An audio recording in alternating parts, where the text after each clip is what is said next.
Hi, I'm Katie. And I'm Koli. Welcome to the Welcome. SVU Coven podcast, little witch detectives. Hi, Hi. what's up? Not much. How are you? I'm good. I'm better than yesterday. I feel that. One day at a time. Yeah. Oh, we are back with another interesting episode. Yes, we are back. Should we just jump into things then? Yeah. Okay. Apologies if I sound a little nasally. My allergies are so bad. I don't know what is going on, but in Georgia right now, it's just like ridiculous. But anyway. This is our witch talk. It's the corner of the intro of our show where we catch you guys up on what we've been doing. It's a little redundant because we do talk to each other all the time, so we do kind of know, but we like to share it with you guys. So I'm flying to Minnesota tonight because Yay. I'm meeting my boyfriend's family finally. I know I've mentioned it a few times, but it's happening today. So that's what's on my mind and going on with me at the moment. Oh, I also just accepted a volunteer position at one of my favorite concert venues in town, Mm. where I basically go around and hang up flyers everywhere, and then I get free concerts for per 10 flyers, which isn't bad at all to me. So I'm super excited to start doing that too because free concerts. If you guys didn't know, I like concert in my day. So super excited about that. Other than that, just kind of getting my life together. I finally put a debt plan together to start paying off my credit card debt and my student loans. So I'm excited about that. But otherwise, just living life. I don't have a lot going on apart Yeah. from that. Yeah. What about you? Um, Palooza officially starts 2 weeks from today that we're recording this. Um, I got stood up on Monday. Are we talking about it or you want to just leave it at that? Um, we'll just leave it at Okay. that. Um, Not much else is going on. Yeah. Palooza is gonna be so fun. It really is. Yeah. I'm excited. I It's think gonna you're be gonna. nice and cool, and it's not gonna be ridiculously hot, which is nice, which is what I mean by nice and cool. Yeah. Um, That's because I feel like yeah. it's been so hot. We get food trucks this year, which is exciting. I love a food truck. Yeah. Mm. Well, I'm excited to see all the pictures and stuff. You'll have to send me pictures of your outfits. Yes. Fun. Um, all right. Well, shall we move along then? Yes. Okay. To our Marishka corner. Um, so not too much is going on with Mariska. A lot of the stories that I'm seeing are older. A lot of it was about the US Open, but that's over now. Um,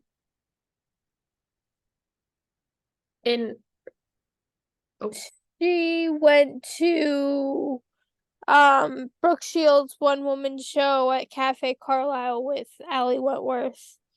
The show is called Previously Owned by Brooke Shields.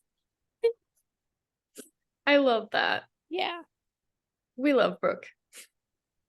She's the best. Yeah. I love Mariska's little like girl group she's got. Yes.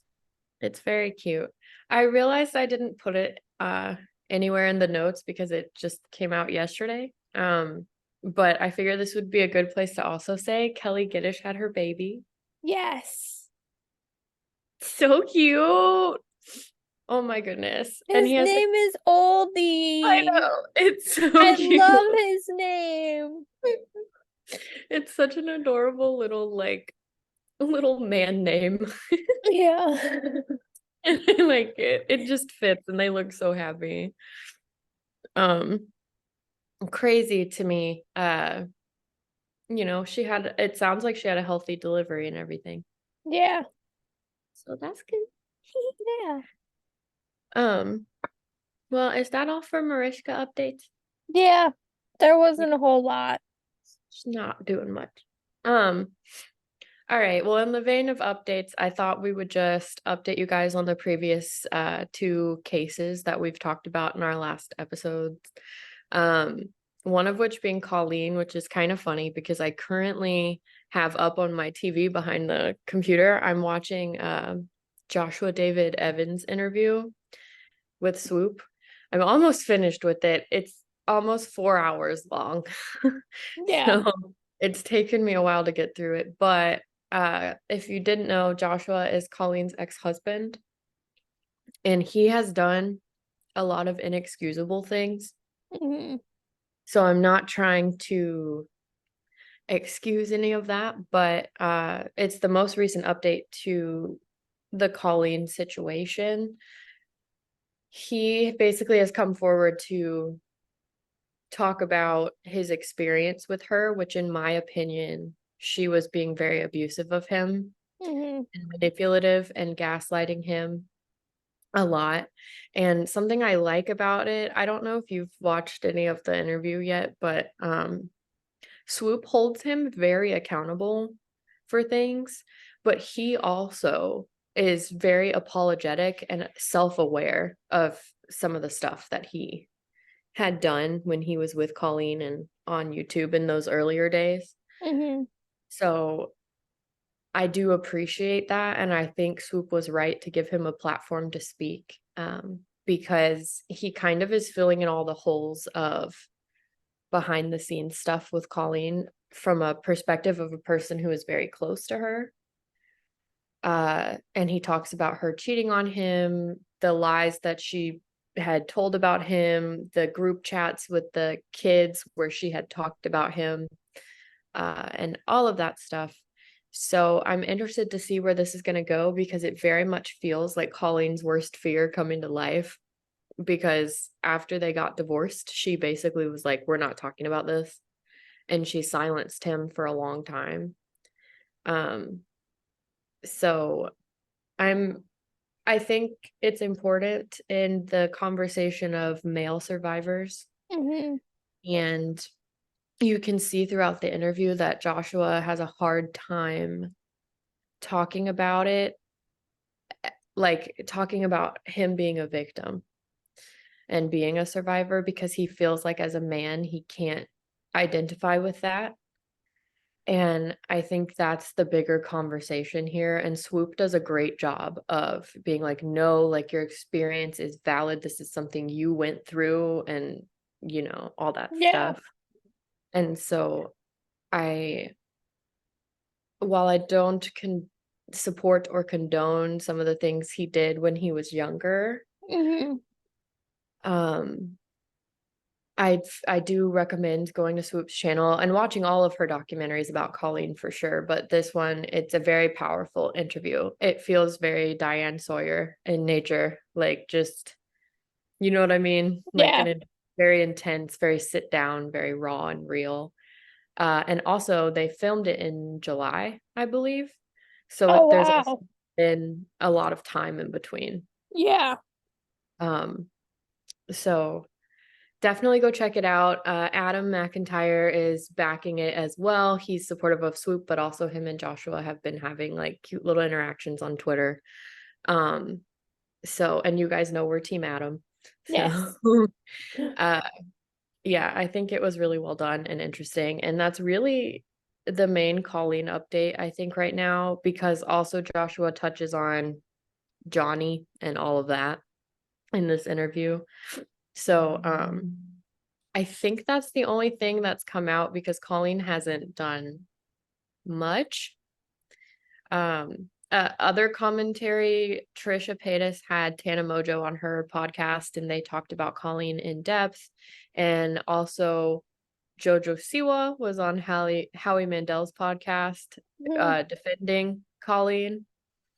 And Trisha has also come out, and Adam as well has come out to talk about Jojo Siwa, and that Jojo Siwa's defense of Colleen not befriending children, she immediately says, "Oh, well, I became friends with her when I was 12." Yeah. So, I am not a huge Jojo Siwa person, and I never have been, but I think that will be interesting because if you go to her comments on any of her social media, people are just like eviscerating her for this. Yeah. So I think that will be interesting to see and watch develop as well. Because JoJo is also a survivor, in my opinion. So it's interesting because JoJo was on a Joey Graceffa video a couple weeks ago, where he did that whole, like, you see the shoes, then you see like the bottom of the outfit, then you see the top of the outfit, and you have to pick a date that way with her. Yeah. And she was saying that she never really viewed herself as a child because she was working from the time she was like 8. Yeah. And so it kind of makes sense for her to say, yes, I've been friends with Colleen since she was 12, or since I was 12, but she doesn't make friends with kids. Yeah. Because she didn't view herself as a kid. Yeah. And that it's so multi-layered because that's pretty common with child stars, and that's really what JoJo is. She just kind of was in this new wave of child star. Yeah. You see it with Miley. That's what Used to Be Young is all about. Like it, but on the other hand, like I can see why JoJo wouldn't view herself as a victim or a survivor because it makes sense due to her career and the nature of her relationships growing up. But it also sucks that she feels that way because she really got cheated out of a genuine childhood. So I'm not mad at JoJo because I understand where she's coming from, but I am interested to see where she goes in the future with it. Because I imagine she's probably going to come out with some sort of statement. Yeah. Something, because it's just the hate she's getting is crazy. Yeah. And I feel for her, especially because this blew my mind, but her and Adam are exactly the same age. They're like a few months apart. And I can't remember how old Adam was when he and Colleen started their friendship, but it was similar. Wasn't he like 13? Yeah, something 13, 14 maybe. Yeah. So it was similar in timeline of it all happening. And in Adam's video about JoJo, he talks about this a lot because he feels like he can relate to her and talk to her like straightforward about it. But he has a much different perception on the whole thing. Yeah. But I think that is all the Colleen updates. Go watch Swoop's videos, Adam's videos, Trisha Paytas. They all do a great job talking about all of it. So yeah. Woohoo. So now I'm gonna update you on the whole Jody Ruby situation. Not too many updates. I did watch Jordan and McKay's 8 Passengers live or updates live stream that they did on Tuesday. I watched parts of it. I didn't watch the whole thing because I was trying to go to sleep, but I couldn't. So,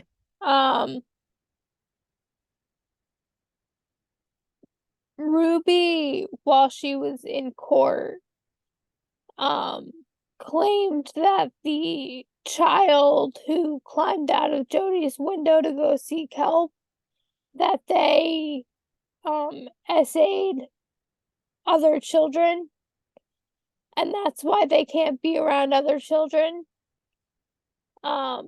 Which is just kind of, I don't know. I don't know if I believe Ruby on that one.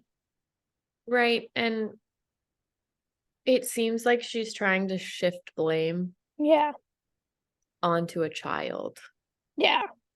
And it's not that children can't do that. I mean, we talk about SVU all the time, Hmm. but that's what it seems like. Yeah.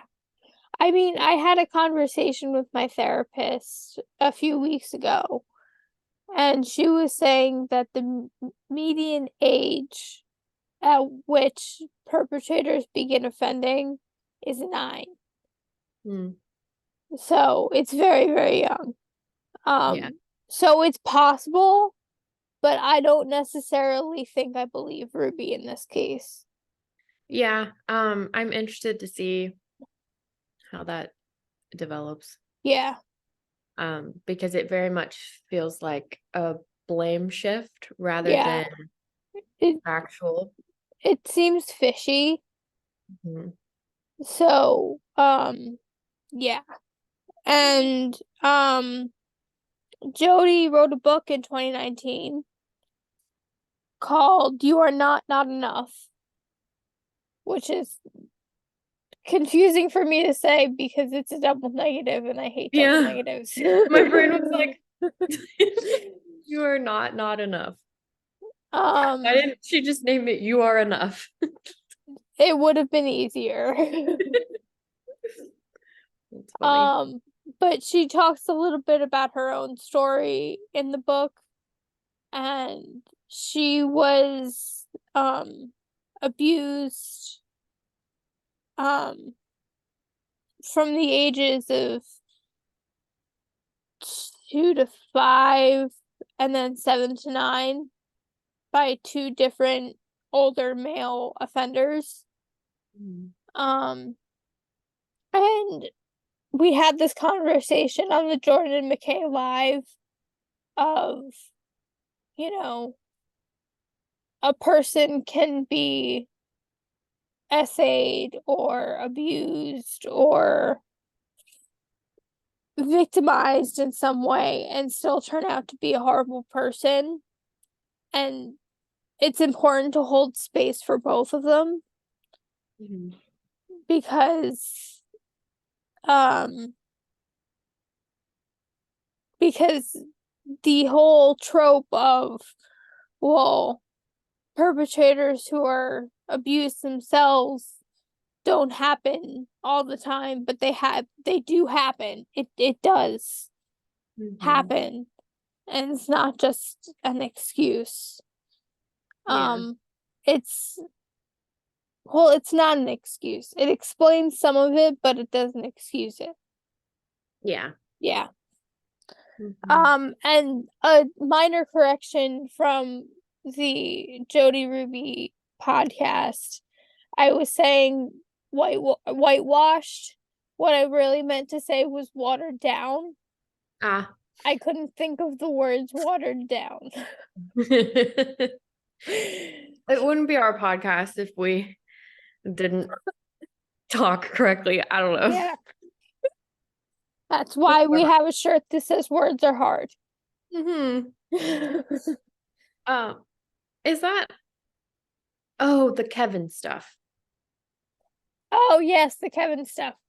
Um, so he had an his lawyer had an interview with someone, um and his lawyer was saying how um the whole reason he was MIA from the kids' lives was because he was trying to save his marriage to Ruby.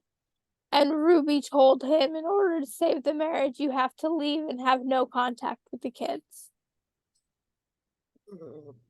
And he didn't think that they were in danger of being abused. Um, so Yeah, it's fishy to me, but so is everything. yeah, Because part of me is like, he's also kind of a survivor of her abuse. Mm-hmm. And then the other part of me is like, why didn't he do anything? But he could also be telling the truth and felt like it was the best thing for his kids. Yeah. So interested to see that play out as well. And if he Yeah. said anything more, but we finally heard from Um, Coven, I guess. yes. Jody and Ruby are currently still being held without bail until at least the 21st, which is their next court hearing. Oh, apparently Jody had a life-threatening medical condition while she was in jail and had to be rushed to the hospital. What was it? They didn't say, they just said it was a life-threatening medical condition. Um, and so she was in the hospital for 2 days, and her lawyer, which she finally attained, is currently working to try to get her custody status changed because of said medical condition. Oh. Interesting. Yeah. I guess we'll see. Yes. Feels like an episode of Orange is the New Black. It really does. Wonderful program. Yes. Right. Moving right along. Thank you all for 3,000 listens to our podcast and over 300 views on our Ruby and Jody YouTube video. It's our most viewed video, I believe. It's our most viewed video. Mm-hmm. I just checked right before we started recording. There's 366 views on it. And we have 18 hours of total watch time on YouTube. We need 3,000 to start monetizing. We are on the way. We are on the way. I felt like we should include it in the notes just because we're pivoting content with the strikes and everything, and it's cool to see that people are still interested in what we have to say. Yeah. And starting YouTube was a big deal for us this season, so just thank you for everything. Yes, definitely.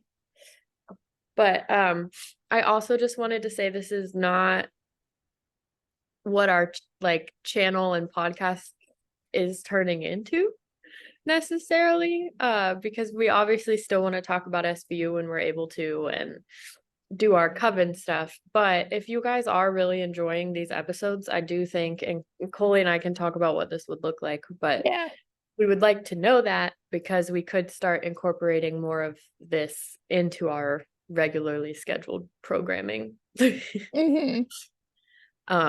it's not that we don't enjoy doing these, it's just different than our typical content. So if it's something that you guys like, which it seems to be, please let us know.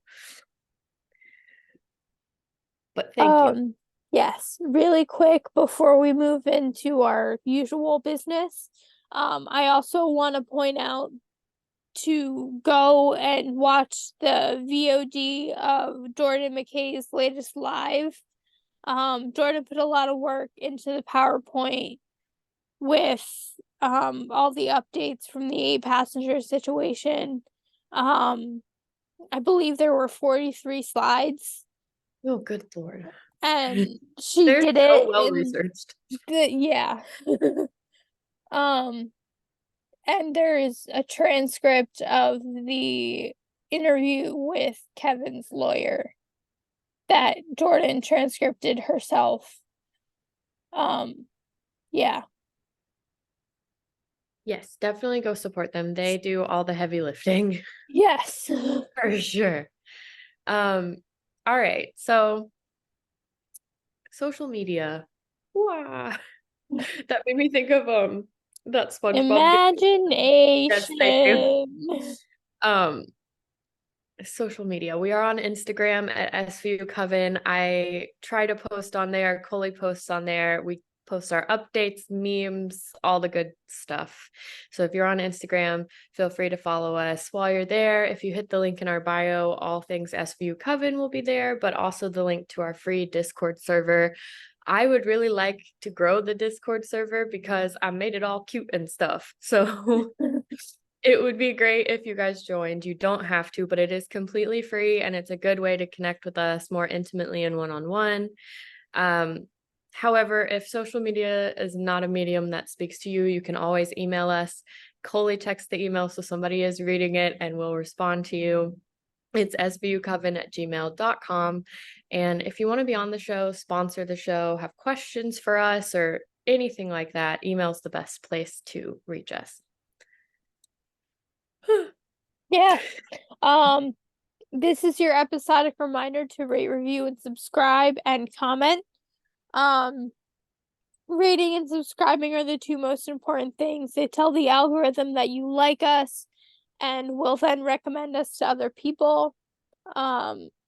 Reviewing and commenting are just really nice. We lost all our reviews when we switched podcast hosts, and we miss them, and we appreciate the energy exchange. Commenting is wonderful. Katie's always in the comments. So definitely Come hang out. join her there. There we go. There is something weird going on with our comments at the moment. I know our last video has 2 comments, including one of Katie's. I can't see them. Yeah, I don't know what that is. If anybody is a YouTube person and knows why that would be happening, but in theory, when you comment, they should show up. Yes. I don't know why they didn't this time, but in theory, they should. And I will be there hanging out. I usually say something stupid. So, but the comments, I do believe, make a little bit of a difference in the algorithm and stuff. Yeah, So. they also push our video in the algorithm, as do likes and all that stuff. Even dislikes help. We appreciate the energy exchange. Yes. Also, we're on Coffee. Yes. Buy coffee. One of those. Coffee. Coffee. Yeah. And any donations from that go straight back into the show. Okay. And we have merch. Oh, great. I meant to wear it today. It's dirty. I was gonna wear my beanie today, but I forgot. We need to do that. I think we can talk about this later, but remember when we first started the podcast, we talked about doing like a drunk episode? I feel like we should do that, but wear all of our merch and our like Dick Wolf stuff. Yeah. That would be so cute.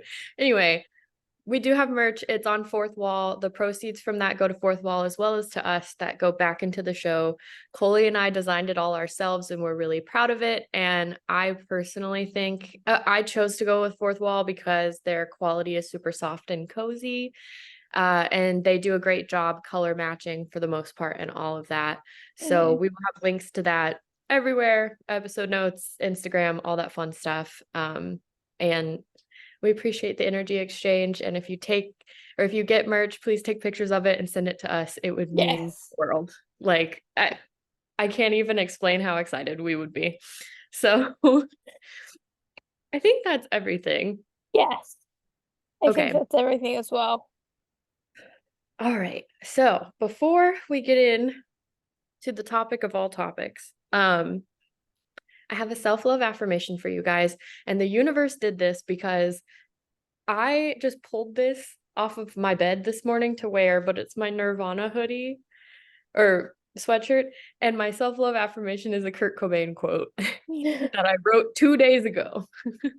So it's like, I did not do this on purpose, but it's okay if you think I did.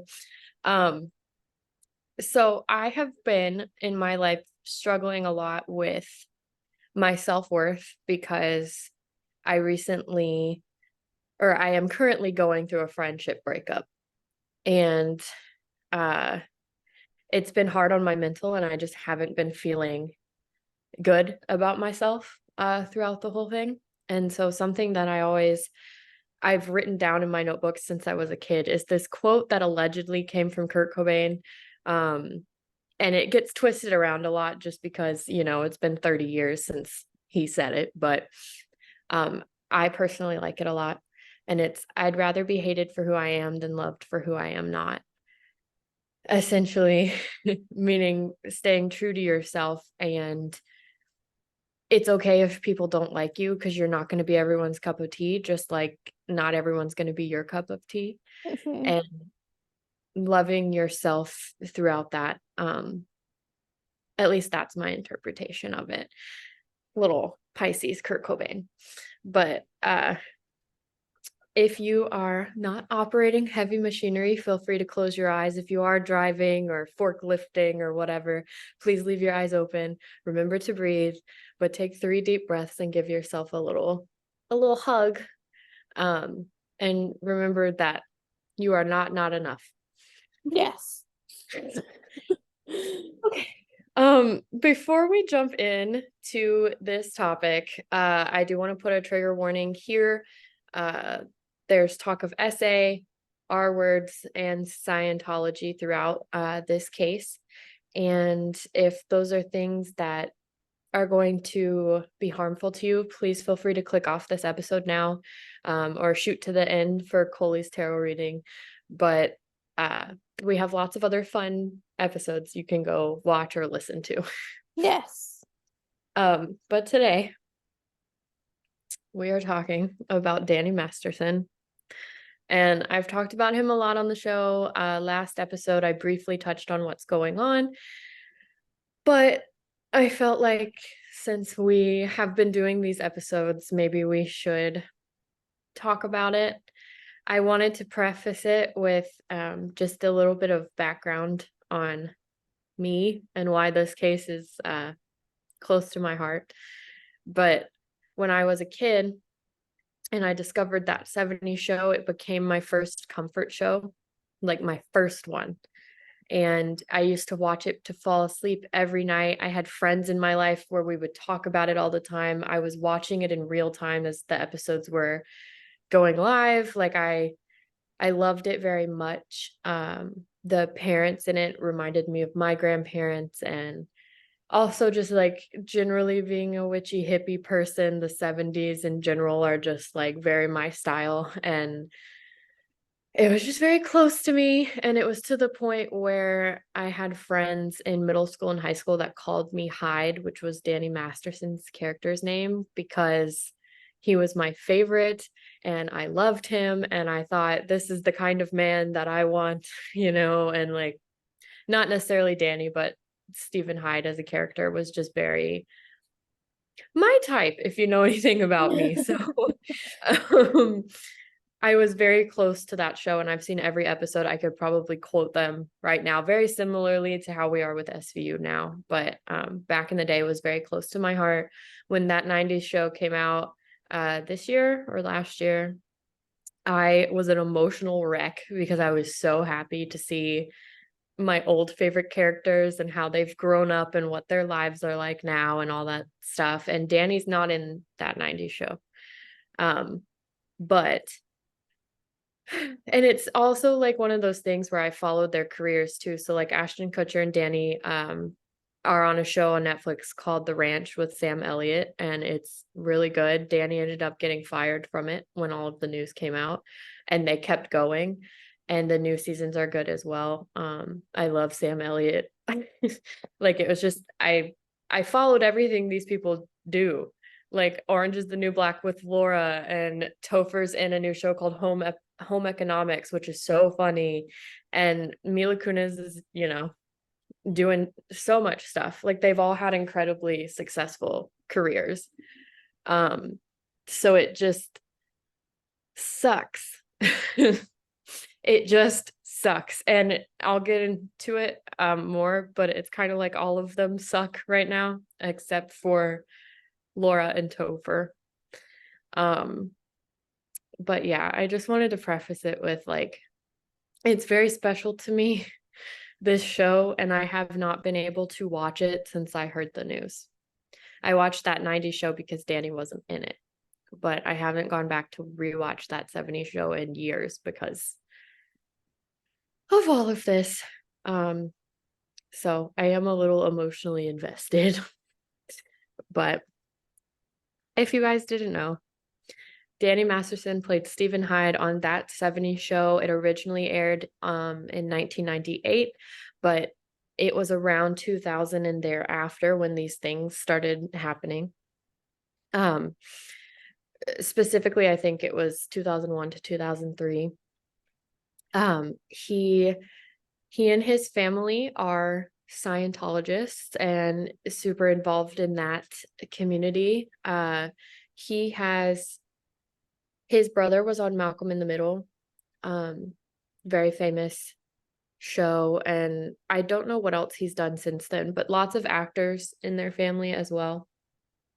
And they're all Scientologists, I do believe, allegedly, not 100% sure, but raised in that environment. A lot of people speculate that Danny has used his connections with Scientology to avoid being accountable. And it's part of why it's taken so long for these cases to come to light and come forward. And I don't entirely disagree with that. So essentially, 3 different women have accused Danny Masterson of R-wording them from 2001 to 2003, which was the height of his fame because that 70s show was doing really well at the time. These cases, according to the survivors, happened inside Danny Masterson's own home. He would drug them after inviting them over, essentially. At the time, every single one of these survivors were also a part of Scientology. So take that how you will. One of the survivors was offered $40,000 and told that if she testified against Danny Masterson, she would lose her Scientology membership. Similarly, one of the survivors' mothers threatened to end their relationship if she came forward because it was going against Scientology. All of this I sourced from BBC. So if you guys want to read more about it, we can include those links in there. But this is part of the testimony of the survivors. As of now, it's been about 3 years that the investigation has been going. During that time, that was when Danny Masterson was fired from Netflix. So he left the ranch and they continued filming. Essentially where we are right now, Danny has been sentenced to 30 years to life in prison for 2 out of the 3 survivors' testimonies. The third case was deemed a mistrial and will not be tried again. I think that sucks, but I'm also glad that there's actual justice here. You don't often see famous white men in these cases actually getting the full 30 years to life. And he got it for 2 out of the 3 cases. So it's still a win to me. But I do feel for the survivor that had to go through the mistrial and everything. Yeah. That does suck. Something I think is very interesting, Leah Remini was in attendance for the trial. And if you guys know who she is, she was on King of Queens. She's very funny comedian, actress, but she's mostly well known these days for speaking out against Scientology. And she has a great documentary about it if you're interested in that. But it is interesting to me that she showed up, made an appearance, and I think it speaks volumes about it, just her even being there in attendance. Every single one of the survivors had a chance to talk during the hearing and give their statements and their point of view. And in contrast, Danny remained silent through the whole thing. He never spoke. I liked this one quote from, I believe, one of the survivors, and it was, "I forgive you, your sickness is no longer mine to bear," said to Danny. Um, I just think that's incredibly powerful. So, stand with them, incredibly sympathetic for them. And I'm glad that he's facing life in prison. Yeah. Is like so rare in cases like this. So it's awesome to see.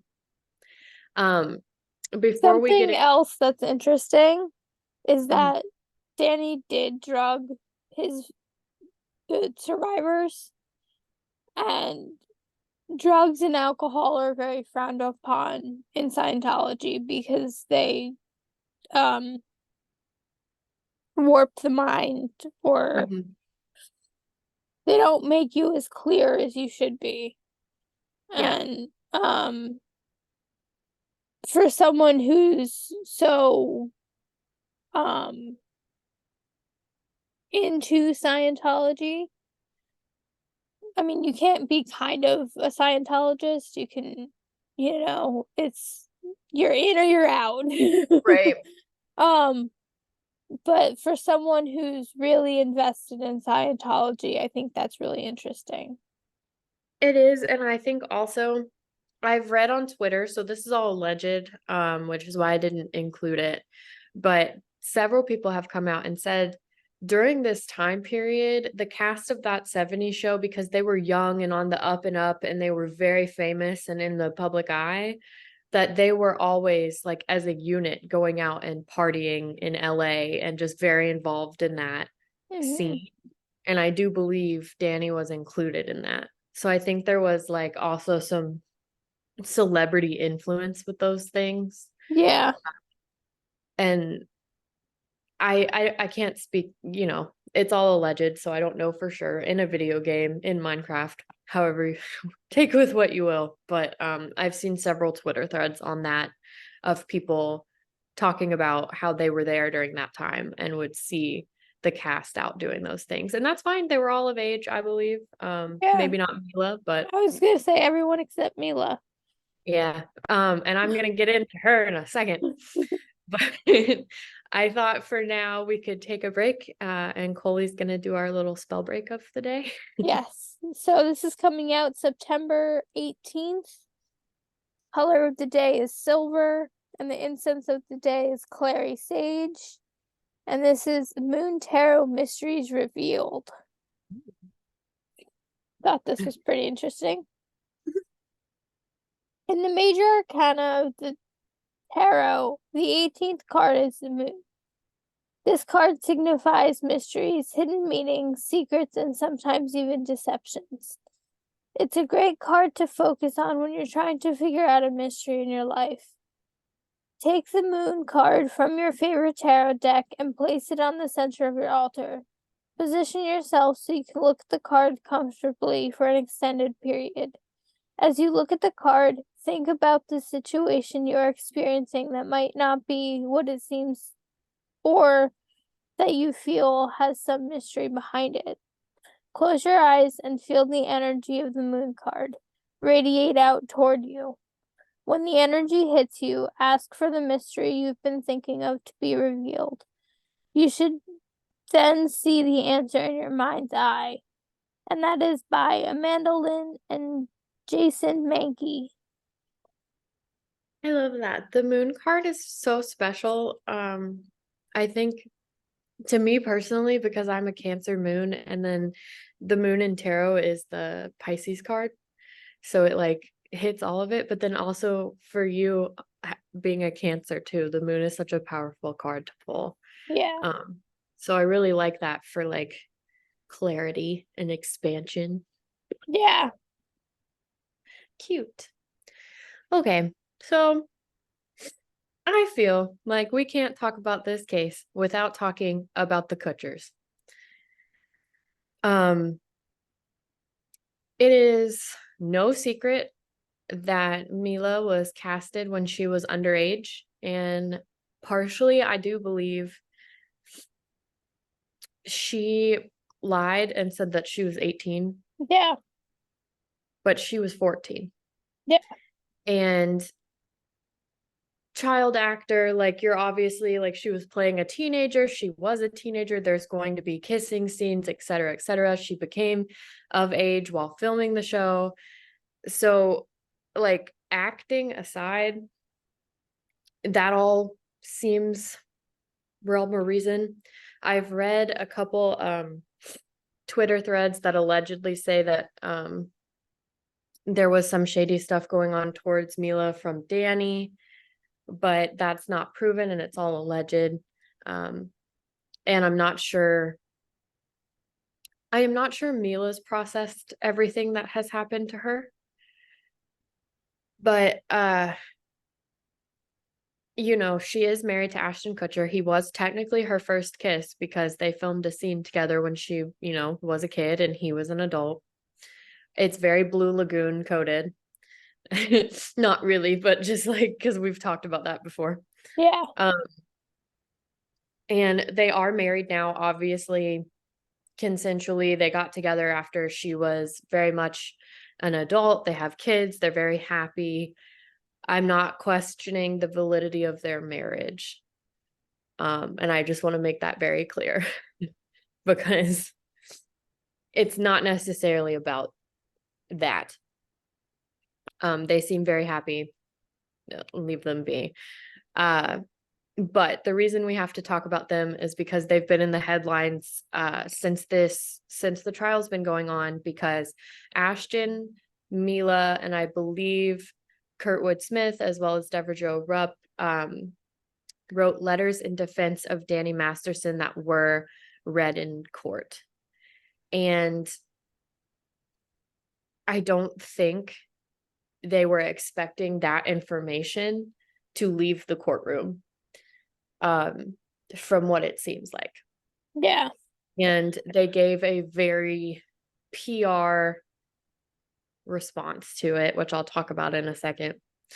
But I also think, due to the nature of this cancel culture we live in, people have started going back into their past and seeing a lot of derogatory comments Ashton Kutcher has made about underage women in the past, about Mila when she was still a kid. You know, it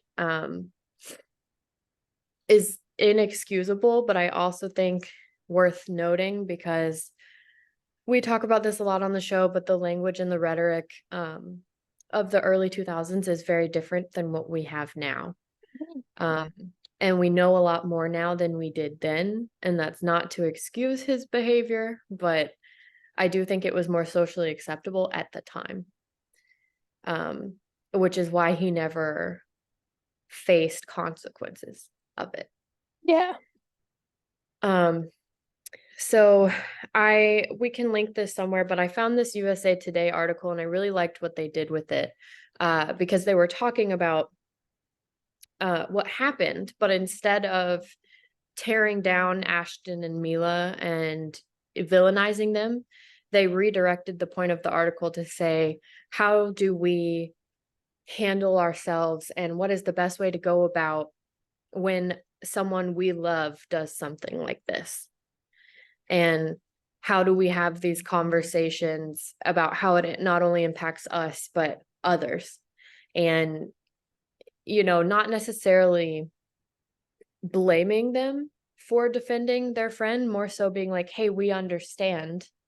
Because when you love someone, it's very hard, you know, to go against them so loudly and to end friendships. And I get that, because they felt like family. Mm-hmm.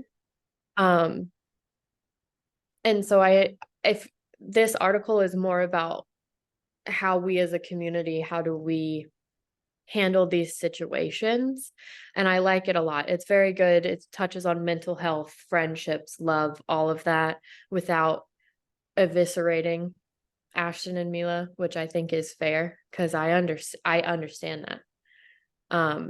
However, I do think they need to be held accountable, which is why I liked this USA Today one, because they not only hold them accountable, but then they redirect the conversation into how do we take care of ourselves throughout all of this. So I liked that a lot. However, the thing that gets me about them was their stupid, and I sent Koli the video of it as soon as I saw it, but their stupid little like YouTube video PR situation. Because you can literally see them looking off away from the camera and reading what they're supposed to be saying, like allegedly. They may not have been, but that's what it looks like. It looks like Yeah. they're looking at a computer or an iPad or something, and it's telling them what to say, and it feels very disingenuous. So even though they've apologized and they've said that they stand with the victims and all of those things, it felt like it was just because their lawyers told them they had to, and not because it was something they actually believe. And that is my opinion in a video game. I could be wrong, but that is just what it looked like from the outside, is that they love their friend very much. Mm-hmm. And I understand that, and I don't fault them for that, but it seems like they are standing with him, Yeah. even though the words they are saying are the opposite. Yeah. I was watching a podcast on YouTube yesterday, called There's a Lot to Unpack Here with Mhm. Mickey Atkins and her husband. And they were talking about this, and they were talking about the whole them saying that they support victims, and um that historically they've done that with their work and everything like that. And Mickey said, but that doesn't matter because right now you're choosing to support somebody who essayed 3 women, Mhm. 2 women that were convicted. One was a mistrial, but for our Yeah. sake, 3 women. Um, At the very at least. the very least, you know, and so like when it counts, they're not putting their ass behind it. Yeah. That's quite literally what Mickey said. So that's the verbiage I'm using.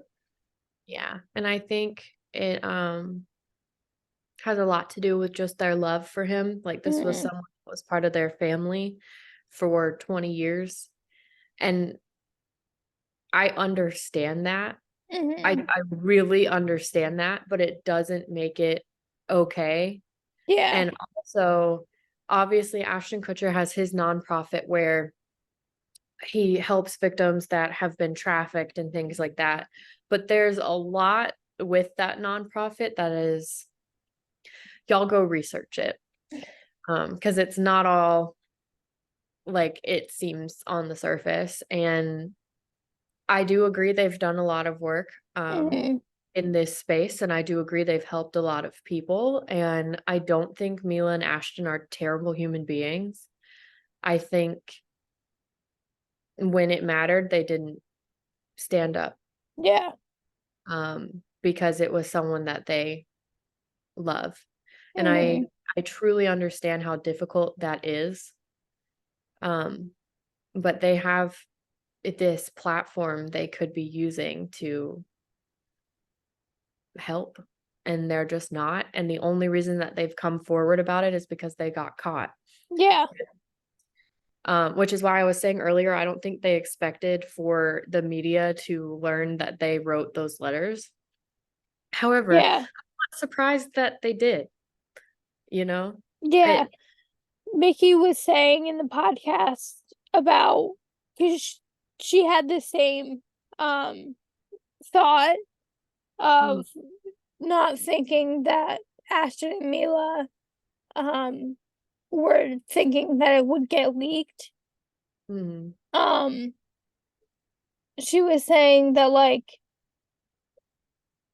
how could they not think that? I Because they're know. celebrities.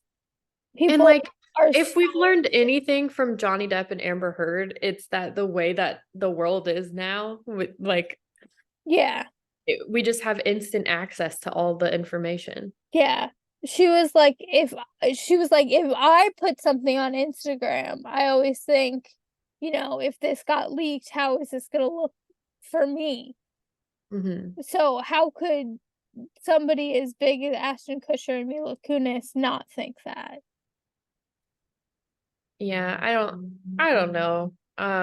But it does seem like they didn't expect it. Yeah. Or if they thought it was going to come out, they didn't think that people would be mad about it. Yeah. And to me, either way, it just speaks to ignorance. Yeah. Um, and I think that's what I'm frustrated with them about the most, because I can understand loving and defending your friend, even though Mhm. it's, in my opinion, not the right course of action. But I think it was a little naive of them to think it wouldn't go down like that. And I think Kurtwood and Deborah are getting the pass on this because they're old. Yeah. We're not talking about them as much, uh, because I don't know. People don't want to dunk on them because they're old and like have their own opinion. I don't know. That's a separate conversation. Um, it just frustrates me because they are the type of people that are so caring and so loving, and then they turn around and do shit like this. Yeah. Like when it affects you, you're not standing up. Mhm. And I understand that it's hard. It's one of the most difficult things they're ever gonna have to do, but I don't want to give them a pass just because I think they're good people, Yeah. because good people can make bad decisions. And, you know, it's so hard because as an empathetic person, I'm like, I get it. If it was someone I love, it would be very hard for me. But on the other hand, like everything that they say and stand for and the companies they own and everything that they do, it's like not adding up. Yeah. Um, and I think also Mila might have a warped view on it just because she was a child. And I have seen allegedly on Twitter some threads here and there, like I was saying before, about Danny's relationship with Mila at that time and how he acted around her. I don't think Ashton Kutcher and Mila Kunis were dating during the show. I could be wrong, but I believe they started dating after he broke up with Demi Moore. Um, I think so as too. adults, Yeah. like way into their adult lives. Yeah. So I don't particularly agree with a lot of like oh well, Ashton was grooming her the whole time and blah blah blah, because I'm not sure that that is what happened. Mhm. But I do think something was going on, because she was 14 and the rest of them were like in their 20s. Yeah. Um, so obviously she, similar to like Jojo Siwa, was just a working child, and I think she felt older than she was due to that, because everyone that Mhm. was around her was an adult. Yeah. Um, so I don't really blame Mila for that. I think it was just the environment and the nature of her career and things like that. But I do think it's worth talking about this age gap of, Ashton met her when she was a child. Um, and Danny met her when she was a child. And so obviously she's going to have a different perception Yeah. on all of this stuff. But I think it's also worth noting Topher Grace and Laura, I can't say Laura's Pepron. Isn't Pepron. it Pepron? I think so. I always read it as Prepon, and I'm like, that's not right. Prepon. I love them. They're great. I don't know if they have made any comments at this time, but as far as I know, they did not write letters and they have stayed silent on this. And if you go back in time and you're a fan of that 70s show, Topher left the show to film Spider-Man, and then he came back for the finale episode, and he also came back for a few episodes in that 90s show. But he, aside from Laura, he has distanced himself from the cast completely since the early 2000s, which is why you don't see him in the ranch. It's why he hasn't been on any of their projects. And as a member of the fandom, we all used to hate Topher for this because we were all mad. But now, in hindsight, you can kind of see Topher and Laura might be the only ones that are doing the right thing, in my opinion. Yeah. They've completely separated from everybody, and as far as I know, have stayed silent up until now, which is interesting because on social media, it's making them look like the heroes just because they didn't say anything. Yeah. It's like unproblematic, you know? But also, just I haven't talked about him yet, but it is worth noting Wilmer is not, I don't know if he wrote a letter either. I haven't looked into it, but he also is not a stranger to dating women much, much younger than him, or humans much, much younger than him. My example coming to mind is Demi Lovato. I was just gonna say, didn't he date Demi Lovato? A lot Didn't she older write a than, song about it too? oh, for 29? sure. For sure. And they had a pretty amicable breakup from what I remember. It was never like a terrible situation, Yeah. but a lot younger than him and was on the come up, that kind of thing. Yeah. So that's worth noting. It's the same thing with Ashton and Mila. Uh it was very much the culture at the time too, but all of these things in combination kind of make it seem like the cast as a whole uh was not great. And there's more and more information coming out all the time.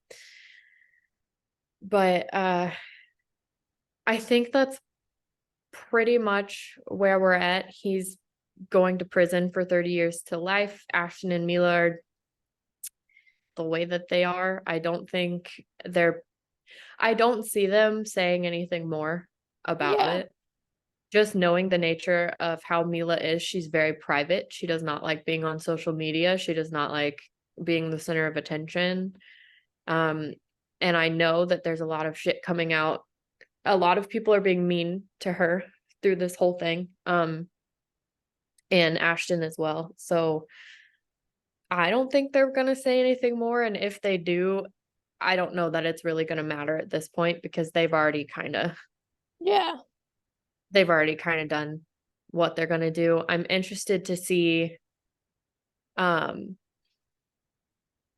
what's going to happen now because that 90s show did get renewed for another season. Hmm. However, it's really only Laura, Topher, Kurtwood, and Deborah that do that 90s show. Mila and Ashton had like a guest appearance. I think Wilmer had a guest appearance. And that was it. The ranch is also finished, so I don't see them coming back for much. I do think Topher and Laura will, but we'll see.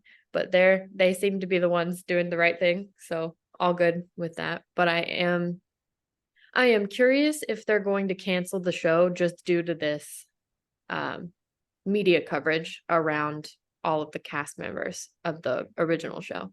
Yeah. However, all in all, I think this is a win as far as the justice system goes. We know Olivia would love to see it. Yes.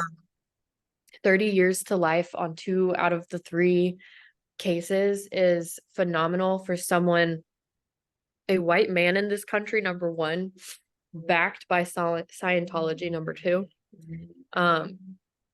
And I really hope it sticks. I hope he doesn't get out somehow or whatever, because even if he hasn't done this since then, it doesn't mean he didn't do it. So even if he was reformed now, I think he's still should serve his time. So I'm really hoping that's the case. It just sucks. And there's so many of these cases coming out like at the same time, Yeah. And I am a little afraid of Scientology. So I want to make it clear I am not speaking out against any of that. I'm just reporting the facts. And I wish everyone the best, really. And I'm glad to see that 30 years to life is good. Mhm. I'm not sure how old he is now, but he's like 40s, I would think. I don't know. But that would mean he wouldn't get out till he was in his 70s. So, if that, because if he ends up, and I'm not positive, I should have double checked this, but I'm not positive if it's 30 years to life for both or if it's 30 years to life for each case. I think it's for both. Yeah, I wanted to say I feel like it's in the umbrella for both of the cases, but Yeah. irregardless, I think it's good all around that Yeah. sound like this, and it just sucks. And if you're a fan of the show like I was, I'm sorry. Like, uh, I'm sad about it. And I've been sad about it for a long time. But that 90s show is on Netflix and Danny's not in it. So if you want to get like, some sort of something, I recommend it. And I think that's everything. Is there anything you wanted to add about it? Just more stuff that I learned on the podcast with Mickey yesterday. Yeah. Um, they were saying that it was interesting that Danny's family asked Ashton and Mila to write letters because Ashton and Mila said that they hadn't been involved with Scientology in like 5 years. And usually once you leave Scientology, you're considered a suppressive person. You're cut off from everybody in Scientology. Yeah. So they were saying that it was interesting. There. Yeah. Yeah. It seems as though they asked everyone in the cast, which I find interesting. That's alleged, I'm not positive, but we do know at least 4 of the cast members wrote letters. Yeah. So that definitely is interesting, but I also think the way Mila and Ashton are as parents, it makes sense that they have not been involved in Scientology for a long time, even in an adjacent way. But what angers me about that is if they are aware, like they actively are not interested in being Scientologists, why they're still supporting them. Yeah. And then also I, in the same vein, find it interesting that Ashton still supports Danny when he has an entire nonprofit dedicated to helping survivors.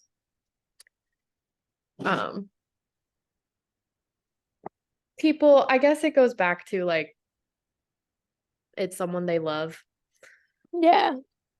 But yeah.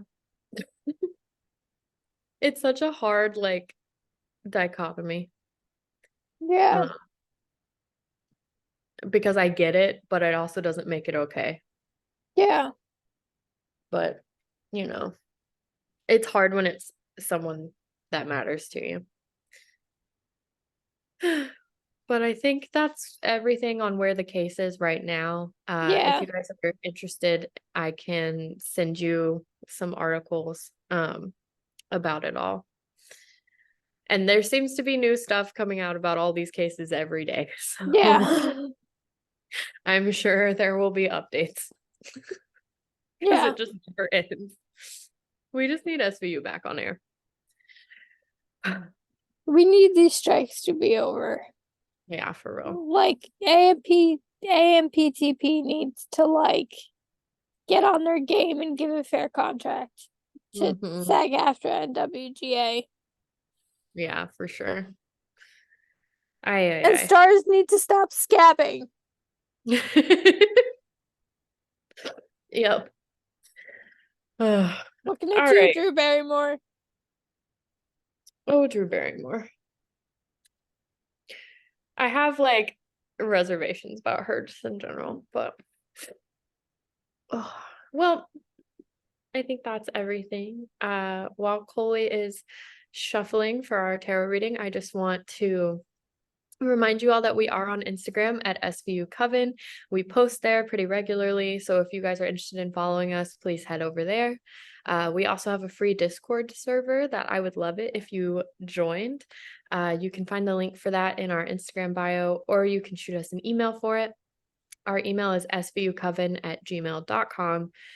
Koli does check the email, so somebody reads them and will respond to you. It's also the best place to reach us if you are interested in sponsoring the show, being on the show, talking with us, anything like that. That's the best place to do it. It's svucoven@gmail.com. We also have merch through Fourth Wall. If you get some merch, please take pictures of it and send it to us. It would make our day. And we have a coffee as well. So any donations to that go back into the show, but do not feel obligated in any way. We just appreciate the energy exchange. Okay. So I don't know if it was technically a jumper. It turned over in the deck, so I pulled it. Counts. That counts. It's the Empress. Ooh, nice. And the Empress stands for femininity, beauty, nature, nurturing, and abundance. And I think this ties in pretty well with what we were talking about today. Just in the whole nurturing and yeah.